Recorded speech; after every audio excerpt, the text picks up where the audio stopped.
Государственные органы Кыргызской Республики совместно с ПРООН и региональным центром ООН по вопросам мира и разоружения в Азии и Тихом океане успешно завершили проект «Salient», направленный на усиление контроля за стрелковым и легким вооружением. Мероприятие прошло под председательством секретаря Совета безопасности Кыргызской Республики, МВД, Генпрокуратурой и других ключевых государственных ведомств, что подчеркивает приверженность страны укреплению механизмов контроля за оружием. По сегодняшний день секретарь Совета безопасности Кыргызской Республики и программный офис ПРООН в Кыргызской Республике реализуют совместный проект, направленный на усиление контроля за оборотом стрелкового оружия и легких вооружений, а также разработки национального плана действий по данному вопросу.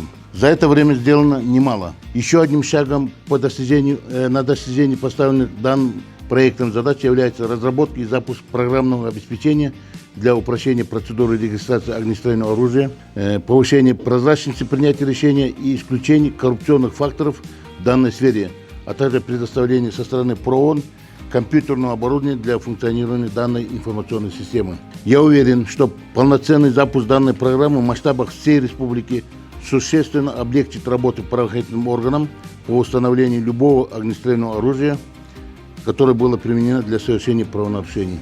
Проект содействует реализации национальной программы развития до 2026 года, концепции национальной безопасности, а также концепции цифровой трансформации на 2024-2028 годы. ПРООН работает в плотном сотрудничестве с секретариатом Совета безопасности, с Министерством внутренних дел, с Генеральной прокуратурой Кыргызстана в рамках проекта по сокращению стрелкового вооружения, контролю над вооружением в сотрудничестве с организацией ООН по разоружению, с координатором системы ООН в Кыргызстане, проект «Salient». ПРООН оказал содействие межведомственной рабочей группе государственных органов в разработке проекта национального плана действий по контролю над стрелковым оружием и легкими вооружениями, который станет важным инструментом для системной работы в этой сфере. Еще одним значимым достижением стало внедрение пилотной информационной системы «Реестр оружия», которая позволит повысить эффективность государственного регулирования гражданского оружия. Спасибо, Чон Рахман.